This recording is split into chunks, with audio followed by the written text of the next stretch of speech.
Salut, bienvenue sur Antipop, le podcast pour les podcasteurs entrepreneurs déterminés à faire grandir leur podcast. Dans ce podcast, tu trouveras plein de conseils, de méthodes et de témoignages pour t'aider à booster l'audience de ton podcast et à explorer toutes les pistes pour construire une stratégie adaptée à tes besoins, tes objectifs, tout en gardant le plaisir. Allez, je laisse place à l'épisode du jour.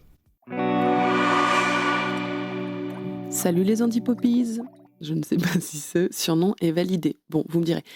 En tout cas, aujourd'hui, je reçois Marielle du blog de Neroli au micro de Antipop. Je suis super contente de la recevoir. Aujourd'hui, Marielle habite à Annecy et elle est créatrice de contenu à plein temps. Elle crée du contenu sur son blog, sa chaîne YouTube, Instagram et dernièrement sur son podcast Moralité. Avant d'être créatrice à plein temps, Marielle a exercé une profession qui n'avait rien à voir. Je vous laisse découvrir sa bascule et comment est-ce qu'elle en est venue à se plonger à 100% dans cette nouvelle profession. J'étais super contente de recevoir cette jeune femme pétillante, positive et qui avance avec beaucoup de confiance dans cette aventure de la création de contenu. Elle a lancé donc son podcast Moralité en septembre, c'est son deuxième podcast et vous verrez ce qui change par rapport à sa première expérience.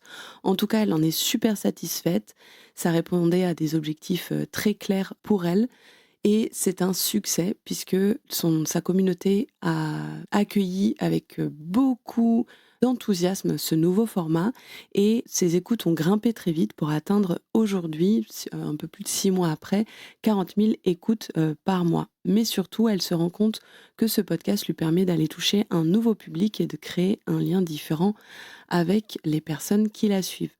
On a parlé de pourquoi est-ce qu'elle s'est lancée à 100% dans la création de contenu, comment est-ce qu'elle aborde son quotidien avec autant de contenu à créer, comment est-ce qu'elle réagit avec stress ou pas de stress face à la sentence de l'algo et au succès ou pas de ce contenu, qu'est-ce qui a changé pour elle avec ce nouveau podcast Moralité et comment elle l'a construit tout ça dans les coulisses. Vous verrez, c'est super intéressant. Et je vous laisse découvrir notre conversation. Hello Marielle, bienvenue sur Antipop, je suis trop contente de te recevoir, comment ça va ? Bonjour Anne-Claire, c'est moi qui suis ravie, je vais très bien. Je suis en pic d'endorphine post-cours de sport, je vais hyper bien. Eh ben, je suis super contente de te recevoir aujourd'hui. On se connaît depuis quelques années puisque on s'est rencontrés virtuellement sur un Slack qui s'appelle Génération Podcast, qui a été créé par Anne-Fleur Andrelli, qui est ma partner in crime sur d'autres projets, notamment La Demande. Et on s'est connus du temps où tu avais un autre podcast que celui dont on va parler aujourd'hui. Pourquoi tu l'as arrêté, pourquoi tu en as commencé un nouveau, on va justement aborder ce sujet aujourd'hui et te donner un background de pourquoi tu es aujourd'hui. Je suis très attachée à l'intelligence collective, à la communauté. J'essaye de créer des liens forts avec les gens qui font partie de la communauté EcoFactory.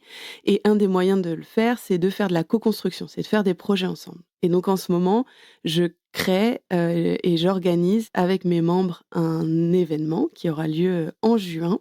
Et on était en train de brainstormer avec ses membres, donc Marie, Sophie, Solène et Sandrine, sur qui inviter pour le fil rouge qu'on a en tête. Et Marie m'a dit, mais Marielle, c'est super intéressant ce qu'elle fait, c'est intéressant parce qu'elle a testé plein de trucs, elle a beaucoup d'engagement de sa communauté, avec un nouveau concept, un nouveau format. Donc ça serait intéressant que tu l'invites à s'exprimer sur un podcast, comment on le lance alors qu'on a déjà une communauté préexistante et pourquoi est-ce qu'il y a certains formats qui vont créer de l'engagement et d'autres pas. Et Marielle ne sera pas avec nous le 14 juin parce qu'elle a d'autres activités, d'autres engagements. Mais on s'est dit, on va pas louper cette occasion de discuter ensemble. Donc aujourd'hui, tu as accepté d'être à mon micro, Marielle, pour répondre à toutes les questions que j'avais pour toi. Et je te remercie d'être là. Est-ce que tu as envie de compléter ta présentation avec d'autres choses ? Ah ouais, c'était déjà, c'était déjà complet. Donc je pense qu'on va y revenir, mais oui, à la base, je suis créatrice de contenu et le podcast n'est que l'une des ramifications de ce que je propose en ligne. Parce que tu as un blog qui s'appelle le blog de Neroli, sur lequel tu produis des articles, tu as une chaîne YouTube, tu as un compte Instagram sur lequel tu es aussi active, tu fais des réels super rigolos et là tu as un podcast. Donc tu as un écosystème qui est très dense, qui est très construit. Tu t'es consacrée à 100% à la création de contenu en 2021 parce qu'avant, tu étais infirmière et du coup, tu as décidé de te consacrer pleinement à enrichir cet écosystème de contenu. J'avais beaucoup de questions sur comment est-ce que tu as fait pour construire cet écosystème de contenu. Est-ce que entre ce que tu vas dire sur YouTube, sur ton blog, sur Instagram et maintenant sur ton podcast, est-ce qu'il y a des choses que tu volontairement vas dire sur YouTube et pas sur Instagram? Comment tu as construit ta ligne édito? Les sujets, les formats, est-ce qu'il y a des complémentarités? Et vaste sujet. Tu vois, c'est une question qui revient souvent quand j'ai des propositions de collaboration qui viennent. On me dit: «Quelle est votre ligne éditoriale?» Moi, c'est un truc, c'est une question à laquelle j'ai un mal fou à répondre. Parce que je parle de tout ce qui me passionne et en fait, j'ai pas de limite. Les éventuelles limites que je me fixe, c'est, religion, politique, tu vois? Mais des trucs un peu bateau où c'est pas des sujets sur lesquels on a envie de trop prendre position parce que, ça a pas sa place, en tout cas pas dans les contenus que je propose. J'ai commencé par le blog en 2012. Ça fait 12 ans, mais c'est fou. À l'époque, Instagram n'existait pas. Voilà, je vous parle d'un temps que les moins de 20 ans ne peuvent pas connaître. Ou alors c'était les tout débuts, mais voilà, c'était très bien, j'allais dire très bien vu, non pas que j'en avais quelque chose à faire, mais c'est quelque chose qui se faisait pas mal de lancer son blog à cette époque-là. Il y avait plein de plateformes gratuites, alors tu avais pas forcément un nom de domaine en .com. D'ailleurs, moi j'ai commencé, c'était leblogdeneroli.wordpress.com. Jusqu'à ce que je découvre qu'en fait, acheter un nom de domaine coûtait genre 25 € à l'année, donc c'était pas le bout du monde.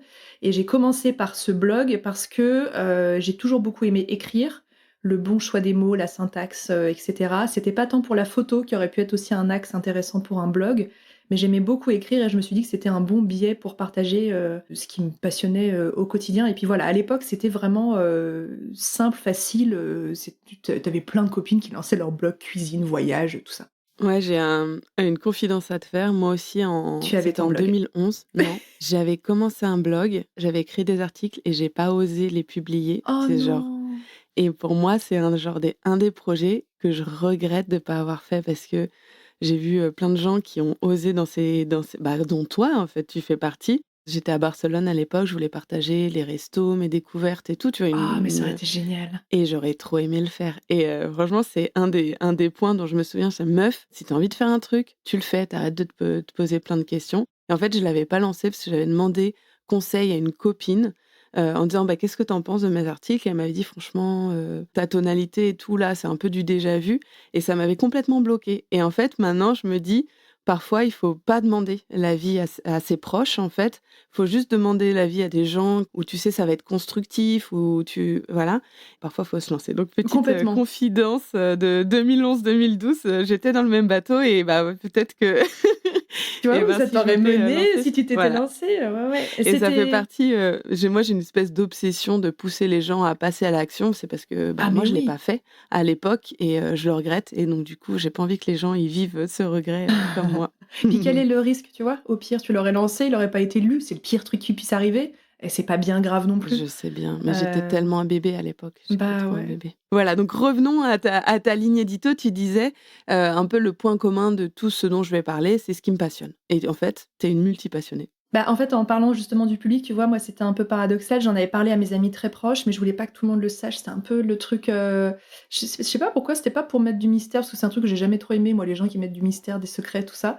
Mais, c'était un peu mon truc à moi, je voulais pas trop que ça se sache. Puis à la fois, j'avais très envie qu'il soit davantage lu, enfin, c'était très, paradoxal. Donc ligne éditoriale, à l'époque, surtout à l'époque, il était «bien vu» entre guillemets de se lancer dans une niche. Alors, quand je parle de niche, c'est pas un truc vraiment très, très, fermé, mais un secteur en tout cas.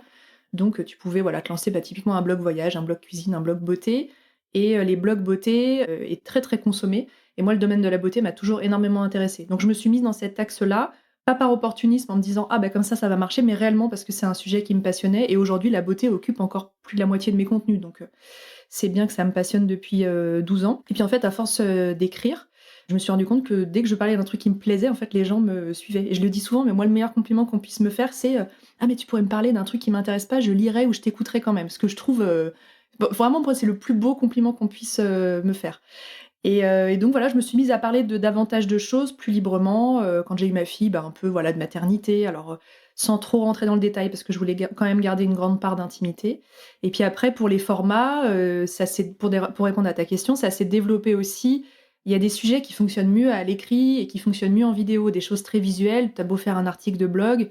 Moi, je suis pas photographe, je suis pas très douée en photo. Donc, par exemple, montrer comment on se maquille par le biais de photos, c'est assez compliqué. Dans une vidéo, même si la qualité de la vidéo est moindre, en fait, on peut plus facilement transmettre des techniques avec de gros guillemets, parce que je ne suis pas une professionnelle, mais on peut plus facilement montrer des gestes en tout cas. Et donc, ça s'est fait naturellement et je l'ai pas vraiment conscientisé. Je me suis pas dit, ça, c'est vraiment à l'écrit, ça, c'est vraiment en vidéo. C'est juste qu'à un moment donné, donc très peu de temps après la création du blog, je me suis rendu compte que YouTube serait une porte de plus et me permettrait de parler de davantage de sujets. Ensuite, Instagram est arrivé, qui est quand même une plateforme hyper sympa pour les partages du quotidien. Enfin, même si tu remontes les fils, à l'époque, les fils d'Instagram, les choses étaient beaucoup moins esthétiques qu'aujourd'hui. On partageait vraiment, il n'y avait pas de story au début, etc. Donc c'était très différent. Et puis après, c'est aussi l'envie aussi de tester des nouvelles choses. Je suis très curieuse de nature, donc je me frotte un peu à tout. Le podcast est un bon exemple pour voir ce que ça peut donner, mais pas forcément dans l'ambition de me dégager un revenu, de créer une nouvelle communauté, voilà. À nouveau, c'est pas trop réfléchi dans ce sens-là. Si j'ai mis en pause ma carrière d'infirmière, ce que je dis toujours, c'est que maintenant, c'est que du kiff, quoi. Je veux que tout ce que je fais au quotidien me plaise à fond. Ça serait malhonnête de dire que j'ai pas un regard sur les statistiques, on va en reparler, mais pour le podcast, les statistiques que j'ai aujourd'hui me comblent de bonheur parce que j'aurais jamais imaginé en arriver là. Mais à la base, c'est que du kiff. Et en fait, quand tu aimes ce que tu fais, ça se voit, ça se transmet, et je trouve que c'est le premier biais pour impacter des gens. Donc ça, c'est ça tes critères en fait, c'est dire est-ce que ça nourrit ma curiosité, est-ce que je vais tester quelque chose de nouveau, etc. Et est-ce que quand je me vois en train de le faire, je me vois kiffer en fait. C'est ça. Parce que si je me vois expliquer tel truc sur le podcast, mais je trouve que ça n'a pas de sens, je vais pas pouvoir bien transmettre ma passion. Et ben tu dis c'est pas un bon moyen, je vais pas choisir ce canal ou ce format ou cette façon de faire. Exactement. Est-ce que tu peux me donner un petit peu un aperçu de ta semaine en termes de création de contenu pour qu'on se rende compte de ce que ça représente au quotidien? Dans les contenus fixes que je produis chaque semaine, j'ai donc un épisode de podcast, donc moralité le lundi, que je tiens à poster à 5 heures du matin pour les gens qui se lèvent tôt, parce que je me suis levée tôt pendant très longtemps et que je trouve ça chouette de les accompagner dès le réveil, sachant qu'il y en a certainement qui se lèvent même avant 5 heures, mais voilà, comme ça je touche en même une grande partie de la population. J'ai un article de blog tous les mercredis et j'ai une vidéo YouTube tous les dimanches. Et ce rythme me convient parce que j'ai pas de mal à créer ces contenus, j'ai pas de manque d'inspiration, de manque d'idées. Et en tant que consommatrice des contenus en question, moi j'aime bien les gens qui ont une certaine régularité dans ce qu'ils font. J'aime pas une vidéo tous les 6 mois, même si elle est géniale, ou alors des très grosses productions à la Cyprien, tout ça, mais sinon j'aime bien la régularité. Donc je m'impose un peu ce que moi j'aimerais voir chez les autres, et sans contrainte aucune, parce que à nouveau, ça me demande pas des journées de travail XXL, parce que ça fait 12 ans que je fais ça, donc le montage vidéo, je le fais bien, je sais pas, vite, c'est certain. Et puis pareil, écrire tout ça, je sais comment organiser mes articles, mes journées. Voilà, donc mes contenus, chaque semaine, s'organisent autour de ces 3 axes fixes. Ça bouge pas. Et en ce qui concerne les contenus que tu vas produire pour Instagram, ça s'ajoute à la liste que tu viens de faire? Alors Instagram, moi je le vois plus de façon spontanée, je me fixe pas un nombre de stories, un nombre de réels, un nombre de posts par semaine. Il peut y avoir 3-4 réels en 3-4 jours, et puis après plus rien pendant une semaine. Je suis quand même, j'ai jamais fait attention, mais je pense que je suis présente en story au quotidien, en tout cas je poste un peu tous les jours, ne serait-ce que pour relayer les contenus en question. Donc il y a déjà tout ça à diffuser.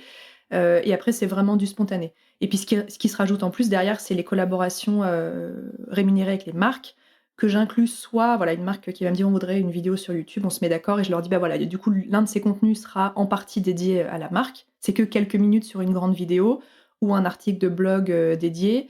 Et voilà, j'ai ça qui se rajoute au maillage chaque semaine. Comment est-ce que tu aimes bien travailler? Est-ce que tu as 3 semaines d'avance? Donc là, en ce moment, tu sais que tu travailles sur, eh bien, ça sera début juin, on va dire? Ou est-ce que tu fais, le lundi, tu fais X articles de blog? Comment est-ce que tu aimes bien faire? Un peu de tout ou, beaucoup de un truc?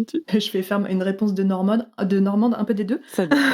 Ça dé- Non, alors, je ne travaille jamais dans l'urgence parce que, déjà parce que j'estime que ce métier n'a rien d'urgent, donc du coup, travailler dans l'urgence me coûte, enfin me demande une énergie que j'ai pas envie de déployer dans quelque chose d'aussi léger que ça.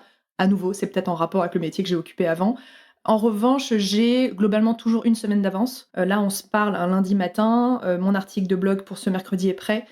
Ma vidéo du dimanche est prête et mon podcast de lundi de la semaine prochaine est déjà prêt. Alors quand je dis prêt, c'est enregistré, c'est pas forcément monté, posté, diffusé, la barre d'infos, tout ça, c'est peut-être pas prêt, mais au moins les contenus ont été créés. Donc j'ai globalement une semaine d'avance. J'essaye de prendre un peu plus d'avance juste avant les vacances scolaires, parce que j'ai une petite fille, donc je m'occupe d'elle pendant les vacances. Elle va pas... ça c'est un choix personnel, mais elle va pas en centre aéré ni rien, je m'occupe d'elle.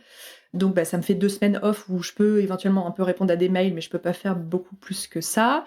Donc là, par exemple, tu vois, on s'en parle, mais juste avant juillet-août, là, il va falloir que je carbure un peu pour prendre un peu d'avance, pour pouvoir anticiper tout ça.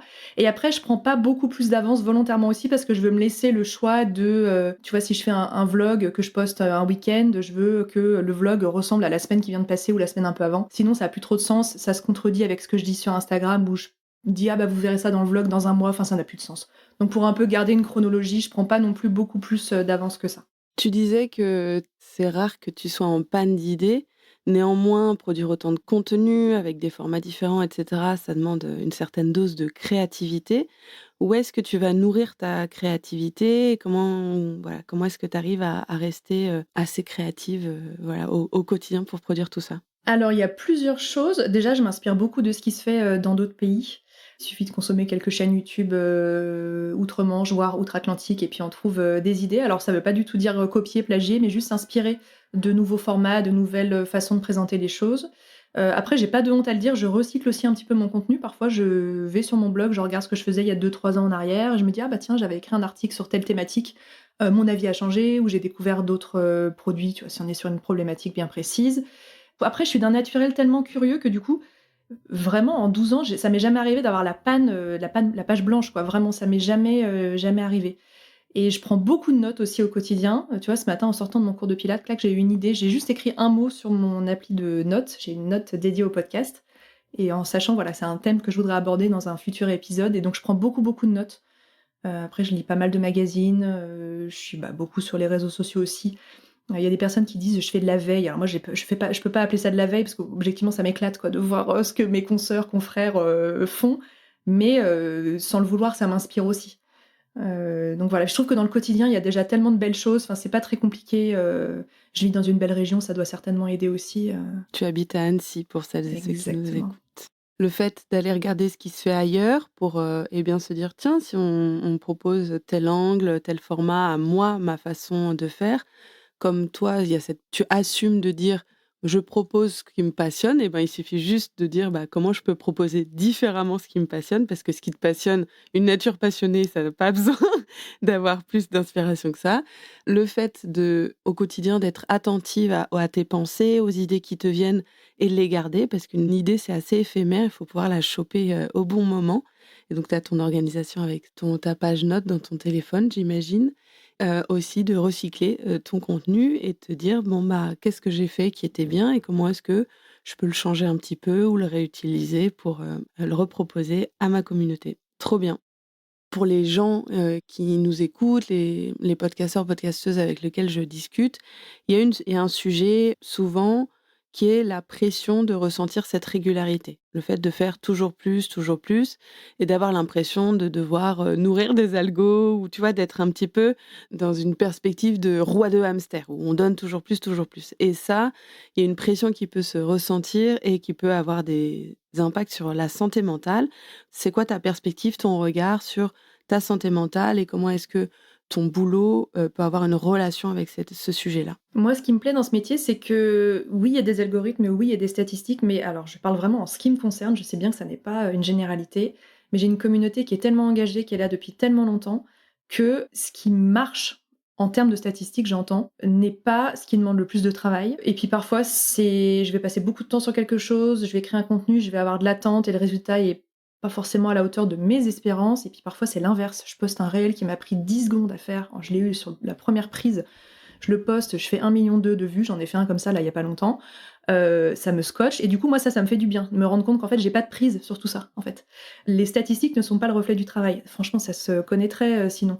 Ce qui fonctionne en tout cas et ce qui paye, pour moi c'est la régularité.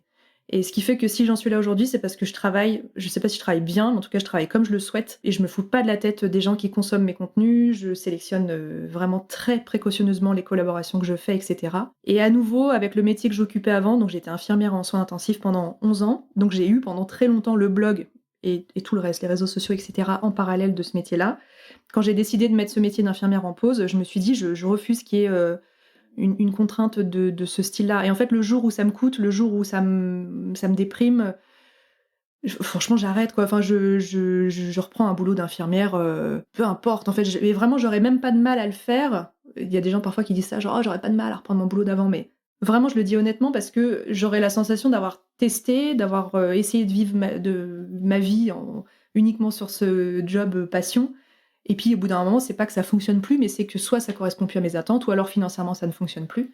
Et du coup, je sais que j'ai toujours cette porte de sortie. Donc ça m'apaise beaucoup, ça me fait beaucoup de bien de me dire ça. Et niveau santé mentale, moi, j'ai la santé mentale réellement liée à ma présence sur les réseaux sociaux, elle est pas impactée, et je crois qu'elle l'a jamais été. J'espère qu'elle le sera jamais, je touche du bois. Parce que alors à la fois, j'ai une communauté donc, qui est extrêmement engagée, qui est très gentille avec moi. Enfin, vraiment, moi, des haters, j'ai dû en avoir 5 en 12 ans, quoi. Vraiment, puis des trucs stupides, genre t'es moche, enfin, ou des insultes, bon, écoute. Merci mec. Ouais, bon, écoute, ouais, voilà, passons à autre chose. Donc ça m'a jamais vraiment impacté. Et à la fois, des fois, je me dis, ah, j'ai de la chance, alors certainement. Et aussi, j'ai jamais donné de grain à moudre. J'essaye d'être très respectueuse. Je sais que j'évolue dans un milieu où il y a énormément d'argent. Je sais que j'ai une vie qui, en apparence, alors j'ai plein de problèmes comme plein de gens, mais qui en apparence est parfaite. Et à mes yeux, elle est vraiment, vraiment géniale parce que je suis en pleine santé, que je vis dans une super région, que je suis mariée à quelqu'un que j'aime profondément, qu'on a un enfant et que tout se passe très bien. Et du coup, voilà, ouais, je sais pas comment dire. D'un point de vue extérieur, on peut se dire, ah là là, c'est génial, c'est parfait, mais à la fois, j'essaye aussi tu vois, quand je parle d'un produit qui est très coûteux, je dis, je sais qu'il est très coûteux, je sais que tout le monde n'en a pas besoin, n'a pas les besoins de se le procurer, et du coup, tout le monde n'en a pas besoin non plus. Enfin, une crème à 90 €, c'est fabuleux, mais vous pouvez trouver très bien pour vraiment 10 fois moins cher, quoi. Donc c'est toujours aussi essayer de prendre du recul avec ce que je présente. Ouais, c'est quelque chose qu'on ressent quand on lit tes articles, on lit tes posts ou on écoute tes podcasts. Il y a ce côté assez les pieds sur terre. C'est-à-dire, tu proposes toujours les choses par rapport à ta perspective. Tu proposes, souvent, tu fais des disclaimers en disant oui, je sais que tout le monde n'en a pas besoin. Ou souvent, tu intègres d'autres points de vue en disant il y a d'autres personnes qui pourraient penser comme ça. Et donc, il y a vraiment ce côté assez accessible et assez qui est inclusif par rapport à d'autres quotidiens ou d'autres points de vue.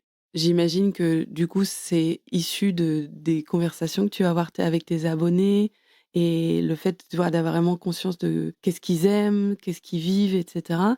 Et donc, du coup, t'es pas dans ta tour d'ivoire et tu sais que ces contenus, tu les destines à quelqu'un. Et ça aussi, j'imagine, ça doit faire du bien à ta santé mentale, ces contacts et cette conscience que tu as de qui me lit, de quoi ils ont besoin, qu'est-ce qu'ils vivent, etc. Ouais, je le fais pas que pour. Enfin, je le fais principalement pour ces personnes-là parce que je sais que les personnes qui suivent mes contenus, et ben voilà, le podcast qui sort à 5 h le lundi matin, c'est pas une vue de l'esprit, je le fais parce que je sais qu'il y en a qui se lèvent tôt. Et ça, c'est surtout une question d'éducation. Moi, j'ai été élevée comme ça. J'ai vraiment jamais manqué de rien. Et ça, je le maîtrise pas, hein. Quand je suis sortie du ventre de ma mère, je suis arrivée dans un environnement aimant, où financièrement tout se passait très très bien. Mais j'ai toujours été élevée dans cette idée que ce que je vis n'est pas la norme, qu'il y a des gens qui galèrent et que justement, moi, en proposant des contenus virtuels que n'importe qui peut consommer de n'importe quel côté du globe, je me dis, je vais essayer soit de faire rire, soit de faire sourire, soit d'instruire, soit de divertir, de changer les idées. Et par exemple, quand je pars en voyage aussi, je crée ces contenus-là, pas jamais, jamais, jamais pour donner envie. Je le fais pour aider des personnes qui éventuellement veulent faire ce voyage-là. Et je le fais aussi et surtout pour les personnes qui ne peuvent pas partir en voyage. Et je me dis, à leur place, peut-être que moi j'aurais aimé voir. Voilà, j'ai fait un voyage à New York l'année dernière qui était incroyable, et de me dire, voilà, je vais les emmener un peu avec moi, les embarquer un peu avec moi. Donc c'est jamais présomptueux, c'est jamais. Je fais toujours très très attention à la façon dont je m'adresse aux gens. J'ai très peur d'être indélicate. Et à nouveau, ça a peut-être un lien avec ce métier d'infirmière, mais la misère sociale, je l'ai vue de tous les jours de toute ma carrière. La détresse, la santé mentale, la douleur physique, la douleur psychologique, enfin voilà. Et du coup, je pense que ça, c'est en moi. Et d'ailleurs, si j'ai fait ce métier, c'est pas un hasard. Je me suis pas dit un matin, tiens, infirmière, ça serait pas mal. Je pense que c'était c'était presque le prolongement de moi-même, quoi. Ce que je trouve trop intéressant et voilà, ce que je relève dans ce que tu dis, c'est que on sent que tu mets beaucoup de toi, en fait, dans ce contenu. Tes valeurs, tes passions, ton historique, professionnel avec, le fait que tu es infirmière, tu le cites souvent, mais on sent que ça c'est venu imprégner aussi ta façon de vivre, de choisir de parler de tel ou tel sujet, la façon dont tu parles. Et donc du coup, j'imagine que c'est aussi une des raisons pour lesquelles c'est facile pour toi et que la créativité vient, c'est que t'es pas venu te mettre dans un costume qui est pas le tien, des tu vois? Tu pas venu te bloquer avec plein d'injonctions, c'est que tu fais les choses, de la manière qui te plaît pour avoir du plaisir, pour que ce soit respectueux et utile pour les gens qui te suivent et ça peut peut-être expliquer, l'épanouissement et la «facilité» entre guillemets avec laquelle tu vas produire, tout ce contenu-là. Ouais, et puis les gens me le rendent bien aussi, donc c'est que du bonheur. Je te propose qu'on parle un peu de Moralité, qui est le podcast, que tu as lancé il y a quelques mois. J'ai un trou de mémoire. Rappelle-moi quand est-ce que tu l'as lancé? En Septembre septembre, ouais, c'est ça, 2023, ouais, il y ouais, a c'est 6 tout mois. récent. C'est ce que j'avais en tête. Pourquoi est-ce que tu l'as lancé? Parce que moi, je t'ai connue avec un podcast qui s'appelait Compresse Esparadrap. C'était en lien avec, ton métier, d'infirmière. Pourquoi est-ce que tu as arrêté Compresse Esparadrap et à quel moment l'envie de relancer un podcast est venue? Explique-moi. Alors moi, je suis une grande consommatrice de podcasts depuis, vraiment, de nombreuses, nombreuses années. Et en 2020, alors des fois je me dis: «Mais pourquoi j'ai fait ça?» Parce que 2020, c'était une année très compliquée parce que, bah, donc covid, hein, donc je fais un dessin à personne. À l'époque, j'étais infirmière en soins intensifs. Je travaillais plus qu'à mi-temps, donc en Suisse, c'est 20 je travaille à Genève, donc c'était 21 heures semaine. J'avais le blog à côté qui a pris, énormément d'ampleur cette année-là parce que, dans un premier temps, les marques ont coupé tous les budgets, pub en se disant: «Ouh là là, on ne sait pas ce qui arrive», ce qui m'a pas du tout, choquée, hein, vu ce qui était en train de se profiler. Et puis moi, j'étais aux premières loges, au travail et puis, les semaines ont passé et les marques se sont dit: «Ah bah, en fait, c'est peut-être le moment de mettre un peu de budget, sur la com digitale», parce qu'en fait, tout le monde était sur son téléphone, sur, les ordinateurs, tout ça. Donc côté blog, ça a été une année très remplie. Alors après, libre à moi d'accepter ou non ce qui se présentait, mais j'avais vraiment de super, superbes opportunités. Donc ça a décollé en termes de notoriété, de rentrée d'argent aussi, hein, si je suis tout à fait honnête. Au boulot, c'était, le feu et je me suis dit: «Bah tiens, on s'ennuie un peu dans cette, année 2020». Donc j'ai lancé, mon podcast, Compresse Espardra, qui a été pour la première fois la fusion entre mes 2 métiers. Donc c'était un média, hein, c'était un podcast, où je proposais des interviews, de personnes issues du milieu médical et paramédical. Et en fait, je ressentais beaucoup à l'époque un engouement de la part du grand public de comprendre les dessous de nos métiers. Je crois que cet engouement, il a toujours été là, mais le Covid a mis ça en lumière, enfin voilà, on était sur les balcons pour applaudir les soignants, tous les soirs et donc ça m'a donné envie de voilà, de pour la première fois, de faire rentrer ces 2 métiers, les confronter, ce qui est un truc que je n'avais jamais envisagé avant parce que j'avais vraiment toujours fait cet effort de scinder les 2 métiers. Alors je crois qu'au boulot, tout le monde savait plus ou moins à la fin que j'avais un blog, tout ça, mais sinon c'était vraiment 2 choses, très différentes. C'est un podcast que j'ai adoré animer. Je proposais un épisode toutes les 2 semaines. C'était des très longs épisodes de plus d'1 heure. Au départ, j'ai commencé par interviewer les copines parce que c'est rassurant, parce que, tu sais qu'elles vont pas te juger, tu sais qu'elles savent bien poser leur voix et tout. Puis j'avais vraiment plein de copines avec des parcours, hyper, hyper intéressants. Et puis petit à petit, j'ai ouvert entre guillemets «les candidatures» à d'autres personnes, forte de, la notoriété que je pouvais avoir avec mon blog. Donc, j'ai reçu, 150 mails en 2 jours. Enfin, c'était complètement dingue. C'est un podcast que j'ai adoré animer. C'est un podcast qui répondait surtout à un besoin personnel. Moi, j'avais envie de découvrir ces métiers-là et en faisant ça, je me suis dit: «Bah, tant qu'à faire, je me rends service et puis je permets de diffuser ça au plus grand nombre». Et j'ai beaucoup aimé l'animer. Après, je t'apprends rien, un podcast d'interview, c'est énormément de travail. Faut préparer ses interviews. Moi, j'ai jamais eu d'aide de qui que ce soit, donc je faisais, montage, mixage, tout toute seule. C'est pas mon métier de base, donc le montage audio est très exigeant vis-à-vis du montage, vidéo. Je le dis souvent, mais on n'occupe qu'un seul sens, donc je pense que la qualité, elle a besoin d'être pas irréprochable, mais quasi. Là où je trouve que pour une vidéo, on peut se permettre d'avoir un truc un peu plus médiocre et je trouve que pour l'audio, c'est plus difficile et il faut captiver les gens, et puis on est dans leurs oreilles, tout ça, donc je trouve qu'il y a une exigence qui est vraiment plus importante, à l'audio et je l'ai animé pendant 3 saisons, ce podcast, avec beaucoup de plaisir. Je n'ai absolument pas fait le tour de la question parce que, Je te donne un exemple, j'aurais pu recevoir une infirmière militaire en 2020 et une infirmière militaire en 2023. Elles avaient quatre choses différentes à me dire. Enfin, les profils étaient variés et vraiment, j'aurais pu ne jamais, jamais en voir le bout. Mais ça me demandait beaucoup de travail et j'avais ce projet de moralité derrière et je me suis dit, bon là, faut arrêter, je peux pas animer 2 podcasts, plus une chaîne YouTube, plus un blog, plus Instagram, plus un compte TikTok. J'ai dit, là, va falloir faire un choix.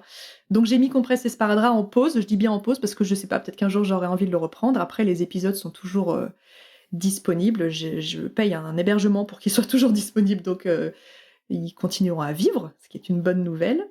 Et moralité, c'était un sujet qui me trottait dans la tête depuis longtemps. Je savais pas trop comment prendre le truc parce que je pense que si on regarde mes contenus d'un œil extérieur, on peut se dire oh là là, elle se confie beaucoup sur sa vie, etc. Puis à la fois, je montre pas beaucoup mon intimité par pudeur et puis voilà, parce que c'est pas trop mon truc. Soit je montre pas ma fille, donc je montre pas quand ça va pas, quand je pleure comme beaucoup de personnes, mais pas pour dire ah je cache ce qui va pas parce que j'ai pas envie de me montrer vulnérable, plus parce que j'ai tout simplement pas envie.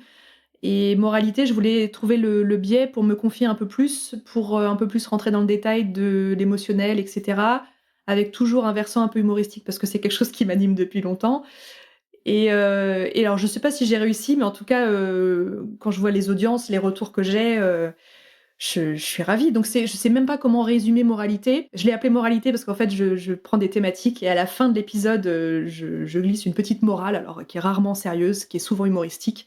Mais c'est un peu des tranches de vie, j'avais appelé ça parce que tu sais, sur les plateformes de podcast, il faut mettre un peu un résumé. Je crois que j'avais marqué journal intime d'une trentenaire, un peu trop passionnée de faits divers. Je sais plus comment j'avais écrit, mais. Si tu veux, tu as du mal à résumer moralité, je vais le faire pour toi. Ah, avec plaisir.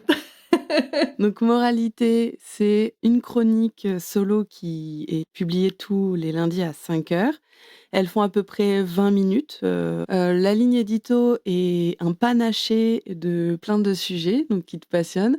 Donc, on va pouvoir décrypter avec toi Anatomie d'une Anatomie chute. d'une chute, ouais. Ouais, où tu vas te confier sur les comportements un peu inquiétants que tu vas avoir ou les conseils que tu as pour qu'on devienne that girl, c'est-à-dire une meuf qui shine bright like a diamond, comme dirait Exactement. Rihanna. Donc c'est un peu voilà, un panaché de plein de formats. Parfois, tu vas parler sans faire de liste, parfois tu vas faire des listes, parfois tu vas parler de produits, parfois ça va être juste voilà, des recommandations. Et ça finit toujours par moralité, donc du coup, la conclusion humoristique que tu as sur ce sujet dont tu nous parles. Comment est-ce que tu choisis tes sujets? Parce que là, on a dit qu'il y avait beaucoup de sujets. Est-ce que c'est de la même manière que ce que tu as décrit avant? Dès que tu as une idée, tu te notes ou tu t'es dit: «Ah bah, j'aimerais bien faire, des formats de type, mes conseils pour» et des choses un petit peu plus carte blanche? Est-ce que tu as réfléchi à, voilà, des types, d'épisodes? Alors du coup, à la suite de Compresse Esparadrap, j'avais envie de lancer, voilà, un podcast solo, comme tu l'as dit, une chronique solo, pour explorer un autre terrain et puis parce que, ça me permet voilà, du coup, maintenant de produire un épisode toutes les semaines, sachant que, bah, voilà, prendre rendez-vous avec soi, c'est beaucoup plus simple que de prendre rendez-vous avec quelqu'un d'autre et puis que moi, je maîtrise ce que je dis. C'est vraiment, en termes de production derrière, c'est beaucoup, beaucoup plus simple. Au niveau des thèmes, c'est sans limite. C'est pour ça que j'avais eu tant de mal à faire le descriptif de ce podcast parce que ça part dans tous les sens. Apple Podcast m'a classé il y a quelques mois dans les podcasts humoristiques et sur le coup je me suis dit ah mais en fait oui bah oui pour plein de raisons oui, pour d'autres raisons moins. J'ai fait un épisode sur le Dry January, sur la banalisation de l'alcool. Voilà, il y a rien d'humoristique dans cet épisode, mais à la fois je comprends tout à fait. En fait, c'est un peu, à nouveau, c'est le résumé de ce que je propose sur Internet depuis 12 ans, c'est que je rentre dans aucune case, ce qui peut être déroutant pour certaines personnes, et je pense ce qui explique aussi pourquoi j'ai une communauté de cette taille-là. Alors, on s'entend, hein, 60 et quelques mille personnes qui me suivent sur Instagram, sur YouTube, je trouve ça incroyable. À l'échelle de ce que les réseaux sociaux peuvent faire 12 ans après s'être lancés sur les réseaux, c'est assez peu, mais parce que je pense que avec moi, c'est soit on aime, soit on déteste, quoi. Et alors, je l'accepte complètement, ça me convient très très bien, mais je pense que j'ai pas un contenu... j'allais dire lisse, mais si c'était pas lisse, ça voudrait dire que je dénonce ou j'ai un truc un peu agressif, ce qui n'est pas du tout le cas, mais s'abonner à mon compte et aimer ce que je fais, c'est presque aimer ma personne plutôt que ce que je propose. Voilà. Et ça, j'en suis assez consciente. Et du coup, moralité, c'est un nouvel axe qui change de l'écrit, qui change des vidéos. À nouveau, moi, je trouve ce truc d'être vraiment dans les oreilles des gens, c'est très impactant, c'est hyper intéressant. Et pour répondre à ta question sur les thématiques d'épisodes, j'ai actuellement dans mon espace Notion, j'ai donc une page moralité, je crois que j'ai 70 idées. Voilà. Et là, j'ai sorti une trentaine d'épisodes, donc on est large. Hein. On est vraiment... on est bon. Ouais, j'aurais pas de mal à parler de... Puis à nouveau, ça se recycle. Tu vois, là, j'ai fait mes comportements inquiétants. Dans 2 ans, j'en aurai encore 50 autres à partager. Donc, c'est sans fin. C'est vraiment... C'est comme une petite chronique qu'on pourrait trouver dans un magazine. Mes versions audio avec mes tics de langage, parce que ça, c'est quand même affreux. Enfin, moi, j'ose pas les dire, parce que je me dis, une fois que je vais les dire, les gens vont s'en rendre compte. Mais j'ai quand même des mots, des trucs qui reviennent souvent. Donc à monter parfois, c'est pas toujours simple. Mais du coup, c'est inépuisable. Presque encore plus que YouTube et que le blog. Là, les sujets sont inépuisables. Pourquoi c'est plus inépuisable sur le podcast que sur d'autres formats, à ton avis? Parce que je peux prendre n'importe quel sujet et le tourner en dérision, ou alors le rendre extrêmement sérieux, ou comme tu disais, faire des listes. Enfin, il y a 1000 façons. L'épisode sur l'alcool, je peux le refaire demain et dire 50 nouvelles choses. Je peux parler de faits de société, je peux parler de mode, je peux parler de tendance.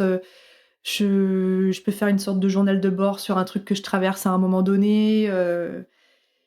Moi, le podcast, c'est un média que j'adore consommer. Donc j'avais très envie de trouver, j'allais dire trouver ma place, c'est hyper ambitieux, c'est pas du tout ça, mais de trouver mon style en tout cas, de savoir comment m'adresser. Et vraiment, là, vraiment, sincèrement, je le dis sincèrement, je n'ai placé aucun espoir en le lançant en septembre. Je l'ai fait à nouveau pour le kiff, en me disant, je veux le faire, et pas pour me dire, j'aimerais pas arriver à ce comportement-là où tu te dis, je coche une case, voilà, le podcast, c'est fait. C'est pas du tout ça, parce que les projets, j'adore les lancer, et après, j'aime les faire aboutir. J'aime pas me mettre dans un truc, je l'ai fait hein, vraiment dans d'autres domaines, mais tu vois, la couture, la broderie, le machin, le tricot, ça m'a amusé 2 heures et j'ai arrêté. Et moi, ça me donne un sentiment de frustration. J'aime bien lancer un truc et aller jusqu'au bout. Et vraiment, je suis ravie des retombées. Et je parle même pas en nombre d'écoutes, alors que oui, vraiment, je suis très étonnée du nombre d'écoutes, mais les retours que j'ai, enfin, tu vois, là, l'épisode, il a été posté ce matin à 5 heures. J'ai déjà plus d'une trentaine de messages privés sur Instagram de gens qui me disent « Ah, mais c'est génial, je l'ai écouté en allant courir, je reviens de la balade avec mon chien, je vais au boulot, il pleut, j'écoute ton podcast. » de me dire que j'accompagne les gens dans le quotidien, ça me fait hyper plaisir. On va revenir là dans quelques minutes sur la réaction de ta communauté au lancement du podcast. Je voulais t'interroger sur les objectifs que tu avais ou tu as derrière ce podcast. Donc tu disais, j'avais envie de parler de moi de manière un petit peu différente que ce que je faisais sur Instagram ou sur mes autres canaux. Comme je suis une grosse fan de podcast, j'avais envie de trouver ma patte, trouver mon style en lançant mon propre podcast, donc un côté un peu créatif, expression de soi. Est-ce que tu as d'autres objectifs derrière ce podcast? Le monétiser? Voilà, est-ce que tu as d'autres perspectives par rapport à ce podcast ou d'autres objectifs? Pour parler de la monétisation, c'est pas un objectif. Après, ça serait à nouveau malhonnête de dire que ça m'intéresserait pas. Si c'était possible, je serais ravie. À ce jour, j'ai quelques pubs qui passent en pré-roll et en mid-roll, qui, en toute transparence, m'ont rapporté depuis le lancement environ 100 ou 150 euros par mois. Moi, ça part dans ma société, donc derrière, je récupère la moitié de cette somme-là. Donc, pour le travail fait, c'est pas très intéressant. Si demain ça me rapporte plus que ça, je serai la première ravie, mais réellement au démarrage de ce projet, c'était pas du tout l'idée. Un truc que j'avais pas imaginé, c'est que ce podcast puisse me ramener du trafic sur Instagram, sur YouTube, sur le blog. Ça, c'est un truc que j'avais pas du tout imaginé.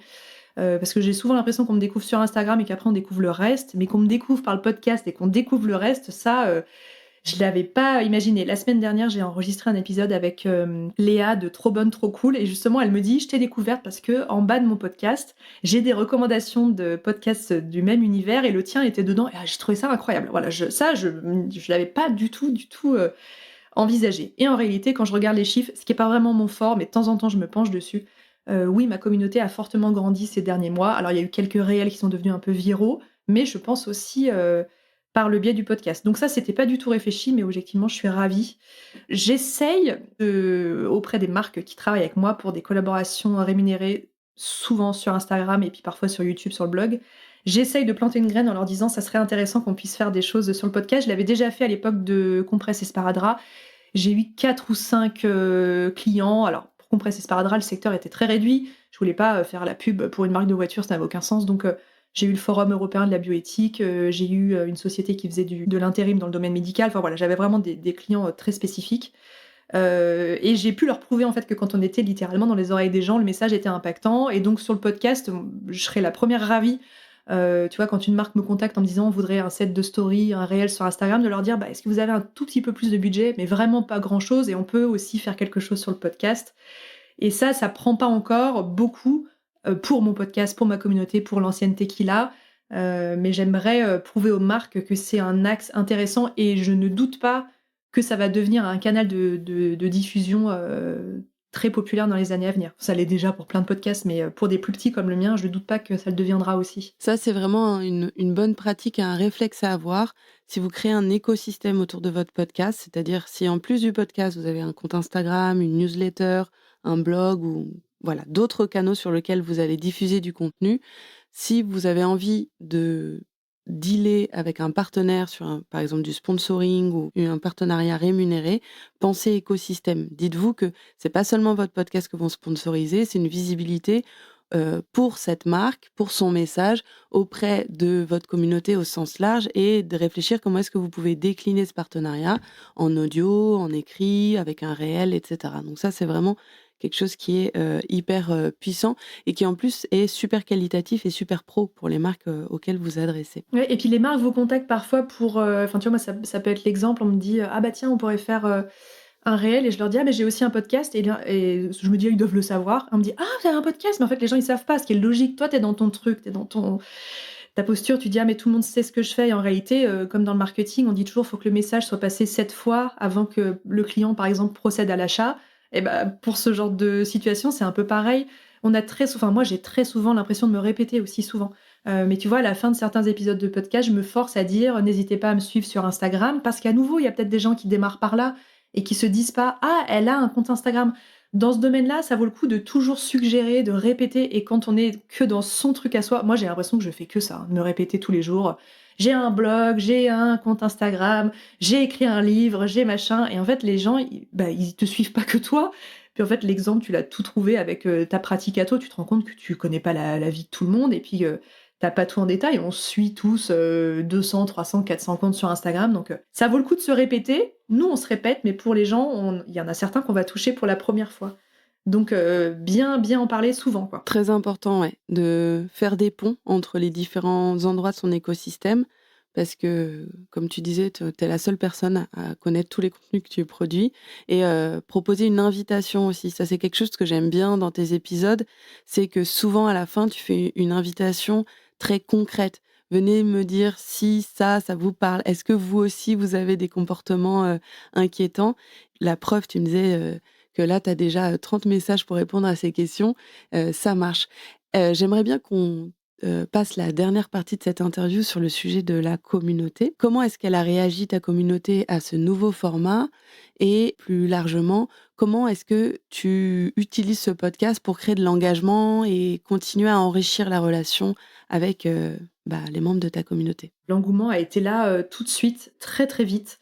Et ça m'a énormément surprise, parce que j'avais l'impression, je sais pas comment dire ça, j'ai l'impression qu'on m'attendait pas sur ce secteur-là, parce que j'avais déjà eu Compresse et Sparadrap avant, et donc j'avais l'impression que j'allais pas pouvoir être surprise par ce nouveau projet. Alors qu'en réalité, c'est 2 podcasts radicalement différents. Il y a des filles qui m'ont dit ah j'ai écouté Moralité, j'ai vachement aimé, je me suis abonnée, je suis désolée, mais je me suis pas abonnée à l'époque à Compresse et Sparadrap. Je suis là ah mais il y a aucun souci, mais c'est trop mignon de me dire ça. Compresse et Sparadrap, c'était un podcast très très niche. Ça veut dire qu'il fallait soit avoir un intérêt très fort pour le milieu médical, paramédical.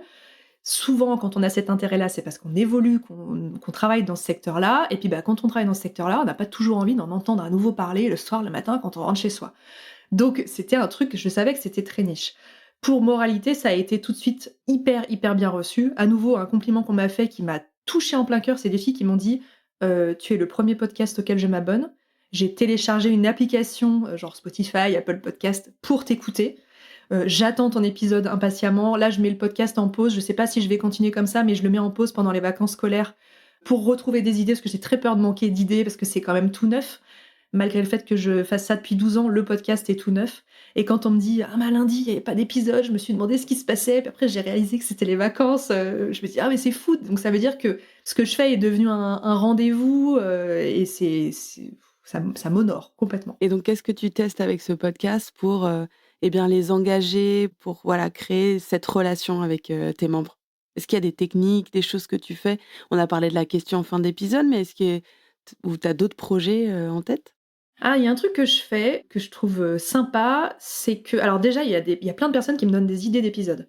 L'épisode sur Anatomie d'une chute, donc pour les personnes qui écoutent, c'est un film, voilà, qui est sorti il y a quelques mois. Il y a quelqu'un qui m'a mis en commentaire d'un réel, «Ah ben ça serait chouette d'avoir ton avis sur ce film». Donc c'est un film, je vais pas spoiler, mais qui a une fin qui est un peu clivante, avec un peu 2 lectures selon, comment on a vécu le visionnage du film et voilà, cet épisode, j'avais pas du tout imaginé de le faire et je me suis dit: «Ah donc trop bonne idée». Et la personne en question m'a renvoyé un message en me disant: «Ah mais c'est trop bien, je suis trop contente d'avoir donné cette idée-là et tout». Donc ça, c'était génial. En plus, ça permet de faire comprendre aux gens que j'écoute, réellement leurs avis et puis moi, ça m'inspire donc vraiment c'est, le combo, gagnant. Il y a un autre truc que j'aime bien faire, c'est que, je laisse ma communauté choisir le thème du prochain épisode.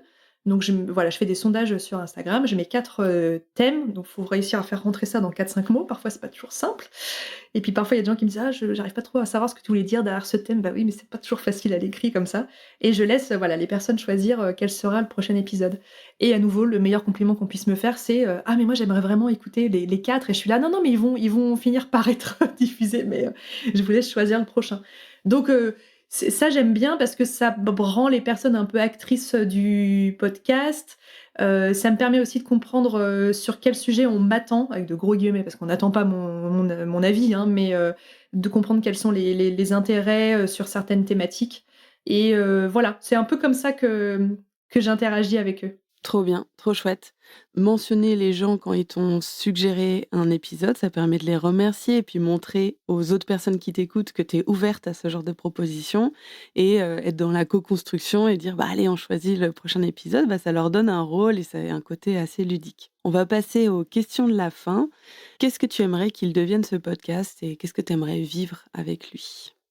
Bah, franchement, ce qu'il est aujourd'hui, me comble déjà pas mal de bonheur, donc je vois pas trop, peut-être créer un tu vois, j'ai vu, Anna RVR, alors je n'ai pas envie de rêver si fort, mais qui a enregistré un épisode en live à l'Olympia. J'ai trouvé que c'était incroyable et puis ça a permis de populariser, le podcast, de le rendre accessible, de toucher une autre cible. J'ai trouvé que c'était génial. Alors je me souhaite, hein, d'arriver à l'Olympia, mais c'est pas un objectif.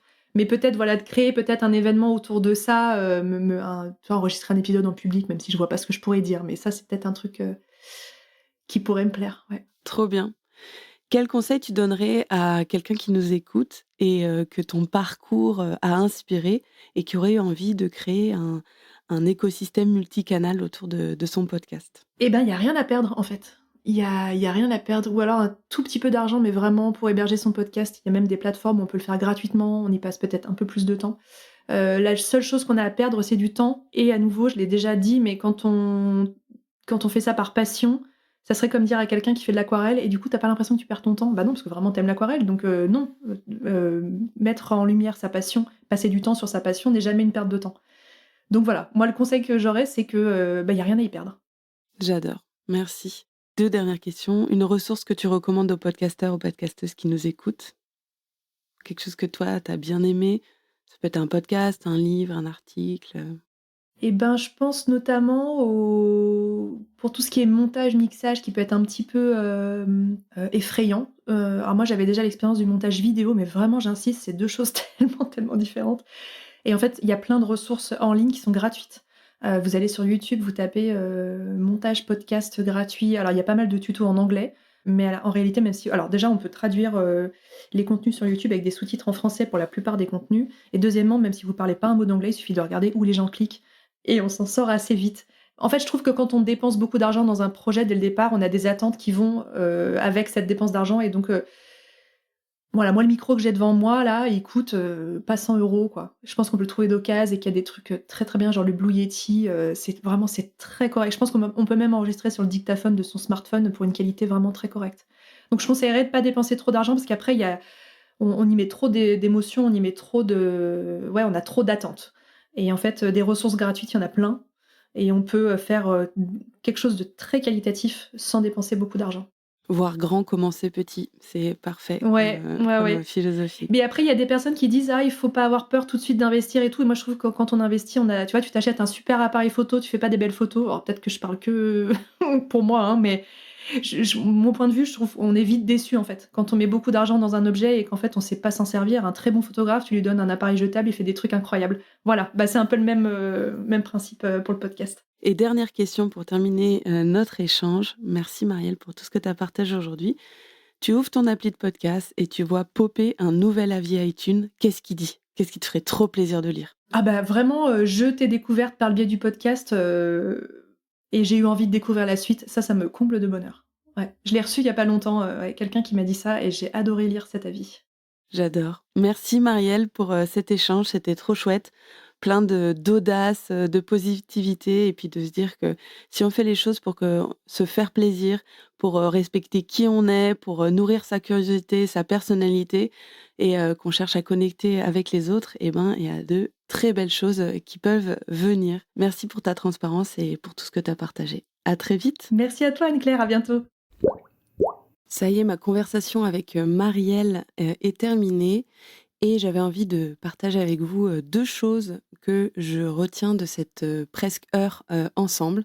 La première chose est que ça fait beaucoup de bien de voir quelqu'un qui se lance dans ses projets avec beaucoup de joie, de spontanéité et on verra bien ce qui se passera. Si je me fais plaisir et si je suis mon instinct, ça sera toujours bien et de voir que ça lui réussit. Parce que pour moi qui ai tendance à beaucoup intellectualiser les choses, à réfléchir à la structure et cetera, et ben, on voit que Marielle, pour son podcast Moralité, n'a pas forcément, réfléchi à une ligne édito hyper carrée avec des types d'épisodes, super, définis et tout. Ce qui est important pour elle, c'est de parler de ce dont elle a envie, de ce qui la passionne et aussi de laisser une place à sa communauté dans le choix des sujets qu'elle va aborder et je trouve que ça fait beaucoup de bien.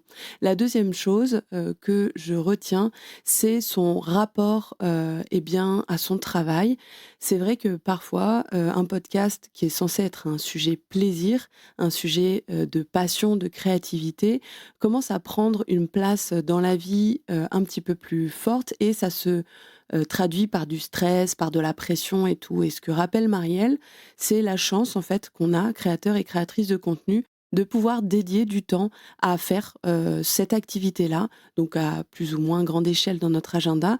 Mais elle, elle se souvient que c'est de la chance et que, elle a envie coûte que coûte de garder le plaisir pour, cette raison-là et de se dire que si ça disparaît et ben, ça n'aura plus de raison d'être et qu'elle repartira vers autre chose. Donc si toi aussi tu ressens du stress, de la pression parfois, rappelle-toi les, mots de Marielle et en tout ça fera du bien. En tout cas, moi je me les rappellerai souvent, notamment, eh ben, sur le fait que l'algo, il fait bien ce qu'il veut et que nous, on n'a pas de prise dessus. Voilà, j'espère que ça t'aura plu. Dis-moi ce que t'en penses. À très vite.